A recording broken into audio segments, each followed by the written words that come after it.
Bonjour à toutes et à tous. Aujourd'hui, nous allons parler de la rougeole. Cette maladie extrêmement contagieuse provoque des épidémies meurtrières.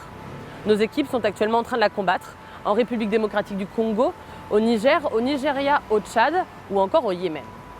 L'Organisation mondiale de la santé estime que les cas de rougeole en Afrique ont augmenté de plus de 700% entre le premier trimestre 2018 et 2019.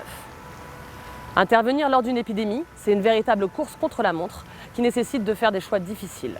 Mais pour comprendre tout ça, je vous propose tout d'abord de revenir à la base. La rougeole est une maladie virale qui touche les jeunes enfants et qui peut être mortelle en cas de complications. Dans les pays en développement, elle fait des ravages lorsqu'elle est associée au paludisme ou à la malnutrition. Mais c'est aussi une maladie évitable grâce à un vaccin sûr, pas cher et efficace. Il fait partie du programme élargi de vaccination de l'OMS, c'est-à-dire que depuis 40 ans, les efforts sont faits pour le rendre accessible à tous les enfants et avec des résultats indéniables. Depuis l'an 2000, le nombre de décès dus à la rougeole a chuté de 84%. Pour que le vaccin protège un groupe, il faut qu'il soit administré à plus de 90% des enfants. Cela implique des campagnes de vaccination étendues et régulières, sans lacune ni interruption, pour éviter de constituer des réservoirs d'enfants non vaccinés. Eh bien, le problème, c'est que ce pourcentage est rarement atteint. Il implique l'adhésion de la population et l'on sait qu'elle recule dans les pays occidentaux où les parents refusent de faire vacciner leurs enfants. Il implique aussi une campagne de vaccination efficace et dans les pays dans lesquels nous intervenons, ça n'est pas toujours le cas. Au Yémen, la guerre qui dure depuis plus de 4 ans a causé l'effondrement de tout le système de santé, y compris du programme de vaccination. Au Tchad, au Niger, au Nigeria, les problèmes d'approvisionnement et de chaîne du froid, le manque de personnel et de ressources ont marqué les dernières campagnes de vaccination. Résultat, les épidémies déclarées en 2018 continuent toujours aujourd'hui de faire des victimes.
Intervenir dans ce contexte nécessite de prendre une série de décisions stratégiques.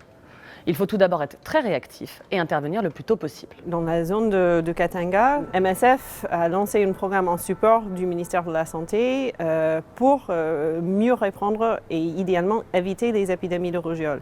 Malheureusement, souvent quand nos équipes arrivent dans un endroit, ils trouvent déjà une épidémie en cours.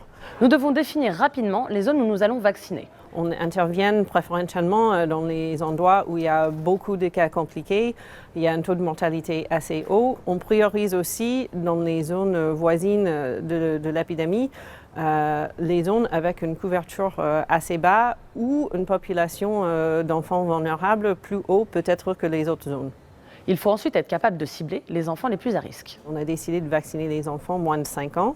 Parce que ça représente une tranche d'âge et une population assez importante dans cette région. Mais c'est aussi une assurance qu'on va vacciner les enfants qui seront le plus touchés et souvent le plus vulnérables aux complications. Et nous devons aussi être capables de répondre aux autres pathologies qui aggravent l'état de santé des enfants malades.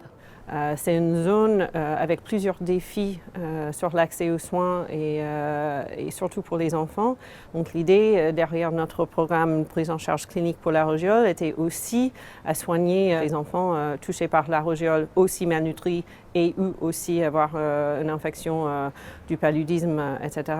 Mais aussi de soigner les enfants malades avec les autres maladies parce qu'ils sont aussi vulnérables, surtout dans cette région.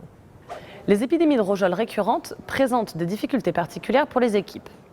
Il s'agit non seulement de répondre aux spécificités du terrain, mais aussi de comprendre les raisons pour lesquelles la maladie revient sans cesse.